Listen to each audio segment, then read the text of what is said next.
tonight I was going to read 2 pages out of this big fossil book. I'm not going to read the whole thing because it's a really long book. I'm going to split up the video. So I'm probably going to read like 2 pages every video. But before we get started, welcome a special guest, my little cousin Emil. Hi, my name's Emil. And I have a big brother and sister, don't judge me. And my dad is strong, like Andre the Giant. And also like Macho Man. Isn't he adorable? Okay, let's get started. Fossils. Discovery of the story of fossils in close up. Calm down. Okay. Fossils, true and false. Fossils are the remains or evidence of animals or plants that have been preserved naturally. They range in size from huge dinosaur skeletons to tiny plants and animals, which can only be seen under a microscope. Most fossils are formed from the hard parts of animals and plants, such as shells, bones, teeth, or wood. They may be virtually unchanged from the originals, or they may be mineral replacements. Animals and plants have also been preserved in peat, tar, ice, and amber, the resin of ancient trees. Eggs, footprints, and boils can be fossilized too. The study of fossils, called paleontology, shows us that life originated on Earth at least 3,005 million years ago. Since then, there has been a succession of animal and plant species. Most are now extinct, and only a tiny number have survived as fossils. By studying these survivors, we can get a fascinating glimpse of ancient life on Earth. Isn't that interesting, Emil? Yep. So they have like different pictures of different fossils. They have this statue, I guess. I don't know what it is. I don't know if you guys can see it. Let me get up close. This statue. Let's read about it. It says, "What can it be? Although people have been collecting fossils for hundreds of years, the true nature of them was a mystery until relatively recently. This illustration appeared in an Italian book Happy published April in Fool's Night. 1670. Also, yeah, it is April Fool's Night. Happy April Fool's! But And 1st of April. And also make sure you Subscribe to Dairy Berry's Fun Reading Experience. and also like the video. Okay, so this other thing, it's a rare delicacy. I guess it's like a fossil print of a leaf right here. And also you just see that foot. Yeah, you see this leg? It says that, easy mistake, these are not fossilized ducks' heads and a human leg. Their shape is pure chance. They are really lumps of rock called flint noodles found in chalk. The shapes of flint noodles can be very peculiar and are often mistaken for fossils. So that's weird. What's up? Look at my long dreads. Emil. What? You guys just got sold to fame? Isn't he sweet? So they have a lot of different facts. If you want, you can also purchase this book at the Half Price bookstore. It's really nice. But if it's spring, you can half the price. Yeah, half the price. If you come at spring. Yeah, it's even cheaper at spring because they have the spring collection, which is really nice. Yeah, but they have thousands of things in here. But we're not going to read all of them because we don't want to take too long. See, look. Look, they have thousands of books too, so make sure you read those too. Yeah, maybe 100. Okay, let's look at the next page.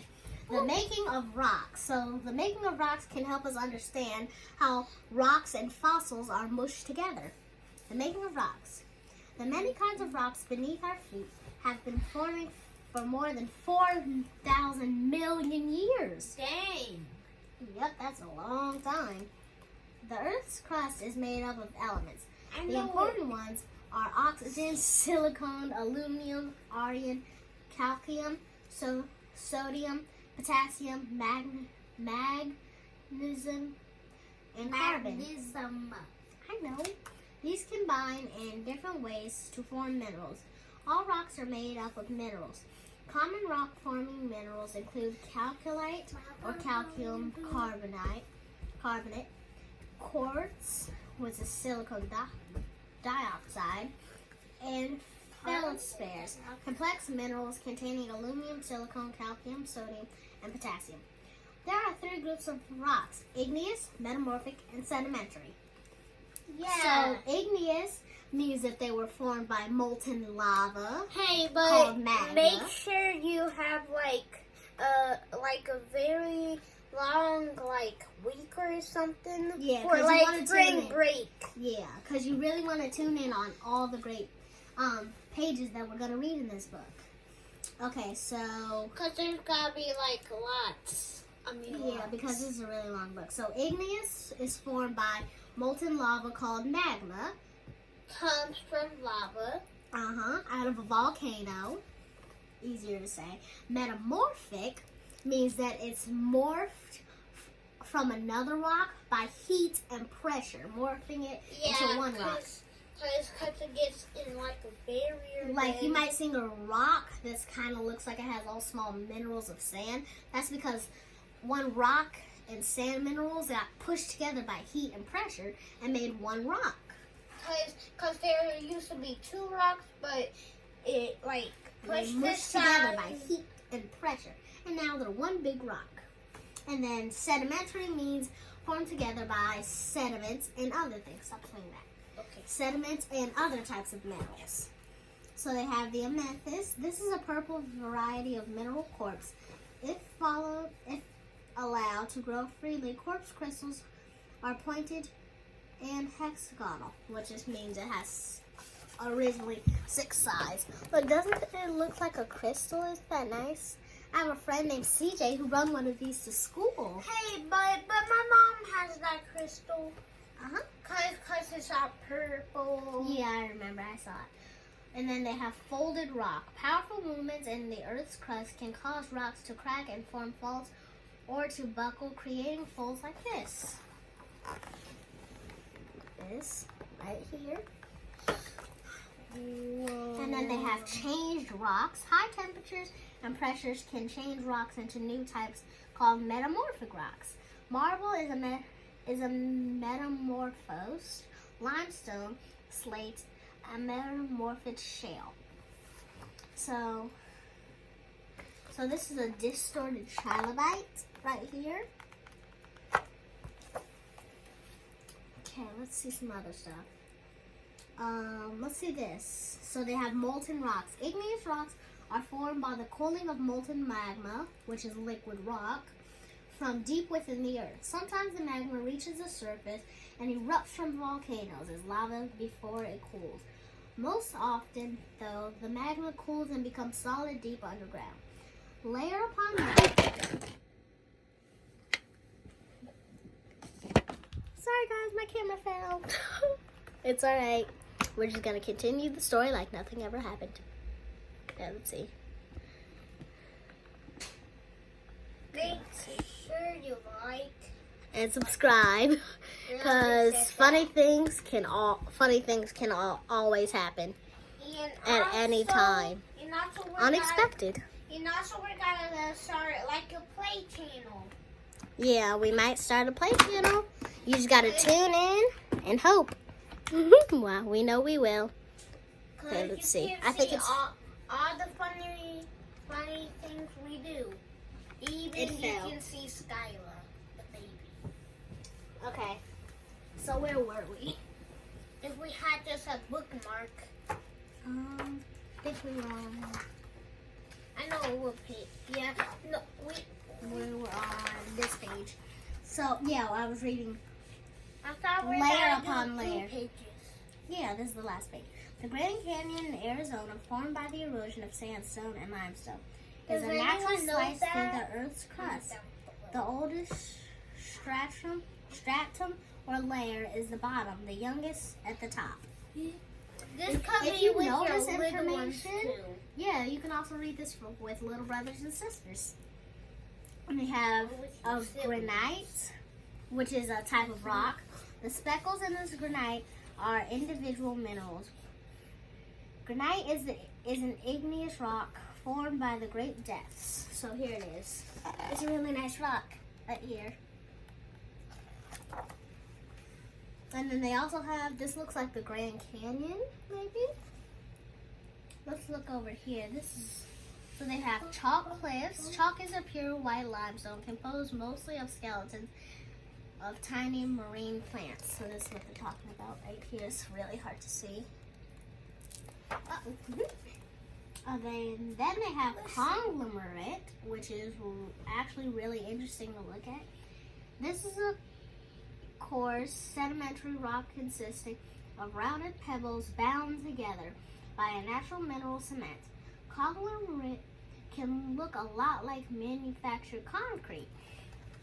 So this is what they're talking about. Does this look cool? Looks like a bunch of tiny rocks. What? Right here. What the? It looks like a bar. Yeah, true. And then they have loose sand grains. And also there you can see like All these different books. Wow, they have so many different books. this pirate book. Sandstone. It's I kind of know like that. limestone, but instead of lime, they replaced the word with sand. Looks like sand, doesn't it? Let me see. Right here, doesn't it look like sand? Whoa, it also blends in. Yeah, with sand. And then, so deposited rocks. Rocks are continually being eroded, creating grains which are carried by rivers, by the sea, and by the wind. These grains are deposited together with the remains of animals and plants as mud, sand, or coarser material. As this sediment is buried deeper by more sediment, it is compacted, pressed down, and cemented by the growth of minerals to form a sedimentary rock. Sandstone, for example, is a sedimentary rock made from cement sand. From rock to rock, as cliffs of sedimentary rocks are eroded, small pieces of rock are deposited on the beach. These will be eroded further and may eventually form new sedimentary rocks. Oh, they have all these different types of rocks. So there was a clam and a rock, and then they broke it in half. And also let us show y'all something. We got a shark tooth. Yeah, we also have it could be a dinosaur tooth or a shark tooth. You never know. Because it's all dirty and they used to be Yeah. my cousin's sisters. Yeah. And look at all these different rocks. They have, this is for the change rock and all these different rocks. Oh, and then they have, this picture shows coarse, iron-rich sediment and thin section of sandstone right here. Kind of hard to see. Right here. Sandstone is really hard to see. Yeah, because Even- it's sand. Because even if you just feel something, still not sand. Yeah. And then they have this two more things that we gotta read. Rock bands. Stratification on a much smaller scale than the Grand Canyon is seen in the sedimentary rock. Each set of one light layer, fine sediment, and one dark layer is coarse sediment, is a year's accumulation of silt and mud called a verb. At the bottom of the glacier-fed lake, such well-defined seasonal bands are rare. So they're talking about this. Are And then we you see done the Grand yet? Canyon. Almost. It's, We have one more part left. The fossiliferous rock. Limestone is a sedimentary rock composed mainly of calcite and a few other similar carbonate minerals. The calcite is usually derived from the broken shells and skeletons of animals and plants that lived in the sea. Larger, more intact shells can also be present in limestones, are therefore good rocks and which to hunt for fossils. This Silurian limestone contains some fossils, brachiopods. Well, that's it for tonight. Yes! I can't wait until I go to sleep. But if you ever come to my house, don't sleep in my bed. Because I am a wild sleeper. He is. Well, thank you for joining us tonight. I really enjoyed reading to you, and I bet you guys enjoy seeing my little And pet. also, like, Skylar's gotta come in the morning. It's yeah, Skylar's gotta come in the morning. Well, thanks for joining us tonight. See you next time on Dairy Bear's Fun Reading Experience. Bye. Bye.